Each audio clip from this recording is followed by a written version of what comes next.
Nakita natin sa nakaraang episode ang pagbangong muli ng pinakamalakas na halimaw sa kasaysayan na si Kamish, ngunit sa kasamaang palad ay huli na si Jinwoo at hindi na niya nagawang shadow ang dragon. Pagkatapos nito na pag-alaman ni Jinwoo na si Jinho pala ay kinidnap ni Dongsu, ipinakita dito kung paano siya pinahirapan ng S-rank hunter. Halos hindi na makilala si Jinho pero bigla na lamang dumating ang ating bida at kaagad binigyan ng isa si Dongsu. Ngayon pa lang natin masasaksihan ang totoong galit ng Shadow Monarch. Pagkatapos na mapatumba si Dongsu ay agad na nilapitan ni Jinwoo ang sugatan na si Jinho para painumin ng healing potion. Subalit hindi magiging mabisa sa pag-recover ang potion dahil bumagsak na ang health points ni Jinho nang mas mababa pa sa 10%. Ibinaling ni Jinwoo ang nanlilisik na mga tingin sa kasamahan ni Dongsu at tinanong kung may healer ba sa mga ito. Hindi na niya ito pinasagot, inutusan na agad ni Jinwoo na pagalingin si Jinho. Namamawis na nagdahilan ang nakasalamin na hindi raw ito nakakaintindi ng Korean. Naantala naman ang kanilang pag-uusap nang biglang sumabat si Dongsu na naglalakad palapit sa kanila. Inulit nito ang sinabi ni Jinwoo na tila ba nang-asa. Tinanong pa nito kung ito ba ang kanilang unang pagkikita. Hindi naman pinansin ni Jinwoo si Dongsu, bagkus ay hiniling sa huling pagkakataon na pagalingin ng lalaki si Jinho. Ngumisi ang may salamin na lalaki at mapanuksong sinabi na papayagin muna ang kanyang boss. Hindi naman na nito natapos ang sasabihin ng sakmalin ni Jinwoo ang mukha nito at ibinalibag ng walang kahirap-hirap. Pagkatapos, ibinaling ni Jinwoo ang tingin sa isa pang kasamahan ni Dongsu at tinanong ito kung isa rin ba itong healer. Takot na nagsalita ang lalaki na hindi sinabi ni Dongsu na may kaugnayan pala kay Jinwoo ang kanilang ginawa. Muling tinanong ni Jinwoo ang lalaki kung healer ito sa mababa pero nakakatakot na boses. Uutal-utal na tumanggi ang lalaki pero kagaya ng naunang lalaki, hindi na pinatapos ni Jinwoo sa pagsasalita ito. Ginamitan niya ito ng atake at walang awang pinaslang. Dahil dito ay galit na nagsalita si Dongsu at pinaratangan si Jinwoo na pumatay sa kapatid niya. Mula sa kinaupuan ay mahina namang nagsalita si Jinho at binalaan si Jinwoo na ito ay si Hwang Dongsu ang kapatid ni Hwang Dongsuk. Pinatigil ni Jinwoo sa pagsasalita si Jinho dahil masyado na itong mahina. Muling nagsalita si Dongsu at iginiit na sagutin ni Jinwoo kung siya ba ang pumatay sa kapatid nito at sa mga kasamahan noon sa dungeon. Tumigil sa harapan ni Jinwoo si Dongsu at nagpalitan sila ng mga nagdangalit na mga titig. Doon ay sumagot ng maiksi si Jinwoo. Wika nito na, dapat ay tanungin na lamang ni Dongsu iyon sa kanyang kapatid. Naglapat ang mga labi ni Dongsu sa galit at umamba ng malakas na suntok. Pero walang hirap na naiwasan ni Jinwoo ito pagkatapos ay nagpakawala ng atake, dahilan para tumilapon si Dongsu at gumawa ng malakas na komosyon. Hindi pa man nakakabawi sa pagkakatilapon ay muling sumugod si Jinwoo at walang awang inihambalos ang ulo ni Dongsu sa konkreto kagaya ng ginawa niya sa nakatatanda nitong kapatid. Paulit-ulit niya itong inihampas hanggang sa matigilan siya sa biglang pagdating ni Thomas. Nagsalita si Thomas tungkol sa kanyang babala kay Dongsu na huwag gagalawin si Jinwoo pero natigilan ito at tinanong kung buhay pa ba si Dongsu nang makita ang kalunos-lunos na sinapit nito. Sumagot naman si Jinwoo na hindi pa patay si Dongsu. Nakiusap si Thomas na palayain si Dongsu at hahayaan na lamang ang mga nangyari. Pero tinanong ni Jinwoo paano kung tumanggi siya. Sa pagkakataong iyon ay sinabi ni Thomas na hindi na siya makikiusap pa.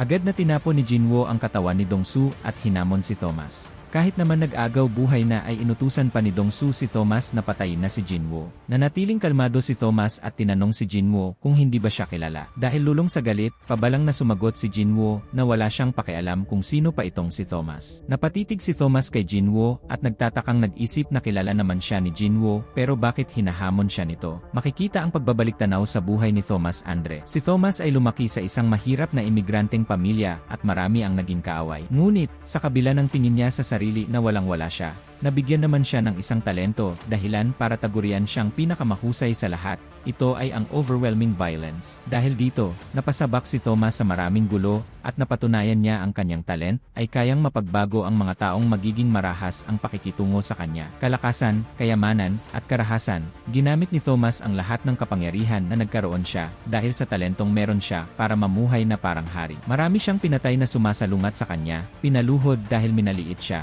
ginawa niyang hustisya ang karahasan, at dahil sa lahat ng mga naranasan, alam na niya ang gagawin sa mga taong hindi susunod sa kanya, kaya't nagpakawala siya ng atake kay Jinwoo.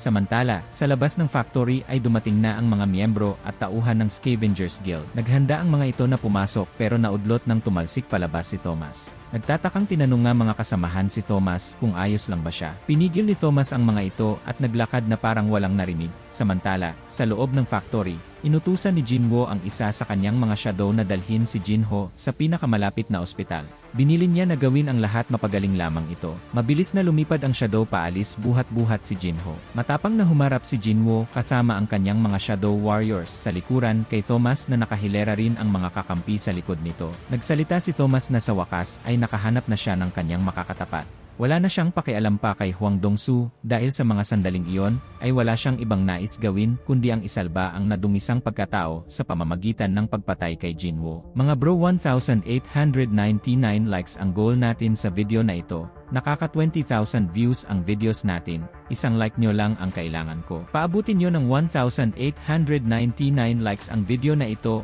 at ilalabas ko na din agad yung episode 12. Kayo na lang ang hinihintay ko. Bilisan nyo at mag-like na kayo. Subscribe na din kayo sa iba pa natin channel, libre lang ang content natin, kaya hinihingi ko ang suporta nyo. Nagawa ng lamunin ng matinding galit si Thomas Andre, pero kahit ganon ay inalok niya si Jinwo na umamin lamang sa mga pagkakamali at humingi ng tawad ay palalampasin niya ang lahat na parang walang nangyari. Subalit tinaas ang gitnang daliri bilang paghahamon. Napasigaw sa galit si Thomas at binantaan si Jinwo na pagsisisihan ang pagsayang sa huling pagkakataong ibinigay niya. Inutusan ni Jinwo na sumugod ang kanyang mga Shadow Army, at nagsimula ang labanan sa pagitan ng mga ito at ng mga hunters. Agad na kumilos ang mga tank at inilabas ang kanilang mga shield para harangan ang mga kalaban. Makikita dito ang paglusob ng army ni Jinwo, pero bigla na lang may malakas na atake na lumabas at humati sa army ni Jinwo. Ang may kagagawan pala nito ay ang guildmaster na si Thomas Andre. Pero napansin na dito ni Thomas Andre ang isa sa mga general ni Jinwo na atake.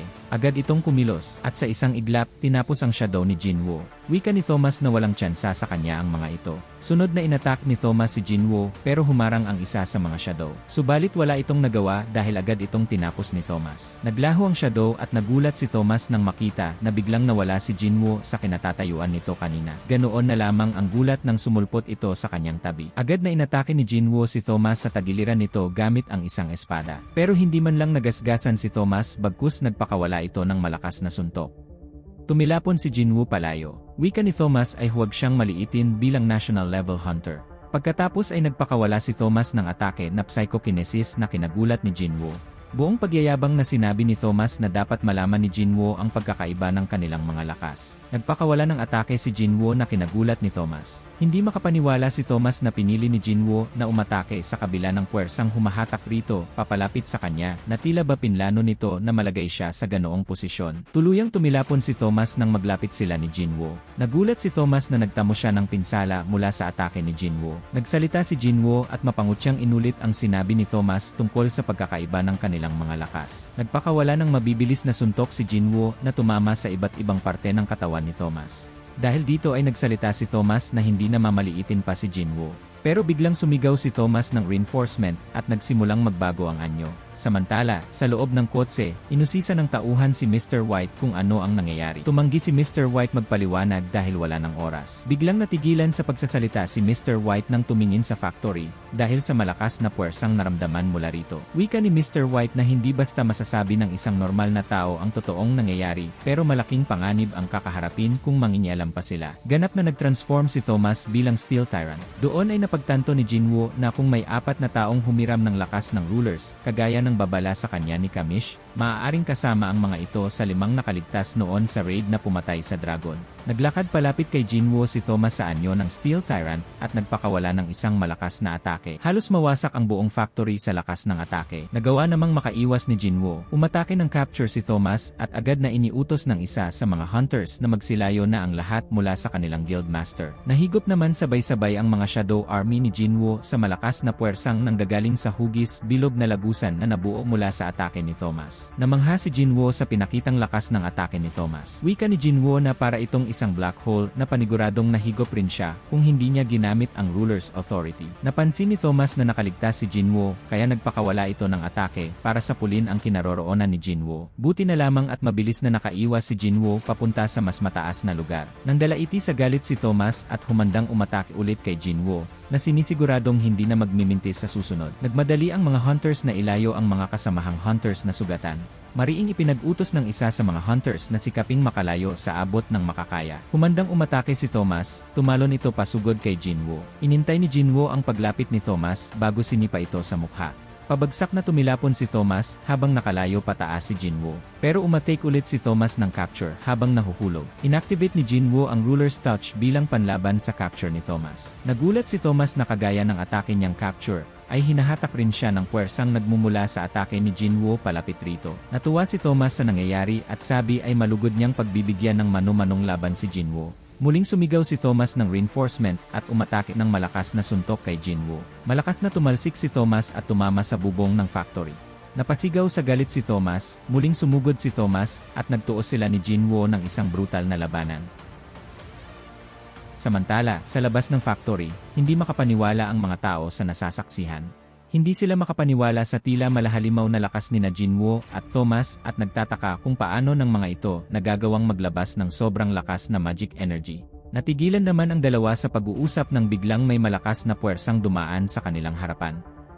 Nagsalita si Mr. White na kung hindi siya nagkakamali ay si Thomas Andre ito, dugtong ng tauhan. Tinanong ng tauhan si Mr. White kung anong gagawin. Sumagot si Mr. White na dapat ay pigilan nila ang mga ito. Nagulat ang tauhan dahil napaka-imposibleng mangyari na mapigilan nila sina Jinwoo at Thomas. Muling nabaling ang tingin ng tauhan sa nakahandusay na si Thomas Andre, at takot na nagsalita na binubugbog na ni Jinwoo ito. Makikita ang pagtataka ni Thomas kung paanong ang isang mage-type hunter na kagaya ni Jinwoo ay may labis na kapangyarihan at bilis. Napatanong si Thomas kung matatalo na ba siya, pero kinontra niya ang sarili. Sabi niya, siya si Thomas Andre at hindi sapat ang lakas ni Jinwoo para matalo siya. Nagsalita si Jinwoo at pinaalala rito ang sinabi niya na wala siyang pakialam kung sino pa si Thomas Andre. Umamba ulit ng suntok si Jinwoo pero sumigaw si Mr. White ng tama na. Nagmakaawa pa ito na tumigil na siya. Hindi pinansin ni Jinwoo ang pakiusap nito. Pinagpatuloy niya ang pagsuntok kay Thomas, paulit-ulit hanggang sa mabasag ang metal gear sa mukha at tuluyang bumalik sa dati itong anyo. Sa pagkakataong iyon ay tinanggap na ni Thomas ang kanyang pagkatalo. Takot na nagsalita si Mr. White na hindi niya lubusang mapaniwalaan na may nilalang pala na kayang ibalik sa dating anyo si Thomas mula sa pagiging Steel Triumph. Napaisip siya na ilang hunters sa mundo ang may kayang gawin ito o meron man lang ba na may kayang gawin ang ginawa ni Jinwoo. Batid niya na sa oras na lumabas sa balita ang nangyaring labanan ay mayayanig ang buong mundo. Madaling ipinag-utos ni Mr. White na magtulong-tulong ang lahat na gamutin si Thomas dahil sa tindi ng pinsalang inabot nito sa kamay ni Jinwoo. Bali-bali lahat ng mga buto nito at maraming nawalang dugo. Hindi kakayanin ng isang healer lamang ang magpapagaling sa kanya. Hindi mapigilang magkomento ng isa sa mga hunters na kung isang normal na hunter ang dumanas ng dinanas ni Thomas, marahil 10 beses na itong namatay. Buti na lamang at national level hunter si Thomas. Nagsimulang tulungan ng mga tauhan ni Mr. White ang mga sugatang hunters. Tinawag naman ng isang tauhan si Mr. White para ituro ang walang buhay na katawan ni Hwang Dong-soo. Wika nito ay hindi na ito humihinga. Hindi na rin makita si Jinwoo kahit saan dagdag nito. Iyon pala ay gumamit ng Shadow Exchange si Jinwoo para makipagpalit ng lokasyon kay Beru. Makikita na nakaupo sa tuktok ng isang mataas na gusali si Jinwoo sa Korea habang kausap ang isa sa kanyang mga shadow. Matagal-tagal na rin simula nang magpunta sa Korea si Jinwoo, sabi ng shadow.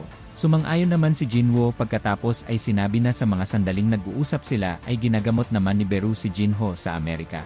Biglang tumayo ang level 1 Knight Commander na Shadow at lumuhod sa harapan ni Jinwoo. Nakiusap ito na bigyan niya ito ng pangalan. Tinanong ni Jinwoo kung ayos lamang rito ang pangalang Greed dahil namatay ito dahil sa kasakiman. Nagpasalamat naman ang Shadow at malugod na tinanggap ang pangalan na Greed. Kinabukasan ay nagtungo pabalik ng Amerika si Jinwoo para umattend ng National Guild Conference. Nagkagulo ang mga reporters sa pagkuha sa kanya ng mga litrato pagpasok sa building. Sabi ng katabing lalaki ay maaaring alam na ng mga ito ang tungkol sa nangyaring laban nila ni Thomas Andre. Binalaan si Jinwoo ng lalaki na nasa kanya ang lahat ng atensyon ngayon. Ipinaalam naman nito na nakakuha na sila ng testimonya sa panig ni Hwang Dong-soo at ang Hunters Bureau na ang bahala maglabas ng katotohanan para maliwanagan ang lahat sa mga nangyari. Tumanggi si Jinwoo na pag-usapan pa si Hwang Dong-soo dahil isa lamang naman ang kanyang ipinunta sa Amerika. At sa oras na makuha na niya ang mga sagot sa lahat ng kanyang mga tanong, wala na siyang rason para manatili pa. Inabutan si Jinwoo ng pares ng earpiece bago pumasok sa napakalawak na conference hall. Naglakad siya sa gitna ng hil-hilerang mga upuan at marami ang ibinaling ang tingin sa kanya. At dito na nagtatapos ang Season 3 Episode 10 ng Solo Leveling. Panoorin nyo na din ang Episode 11, ilalagay ko na yon sa ating channel.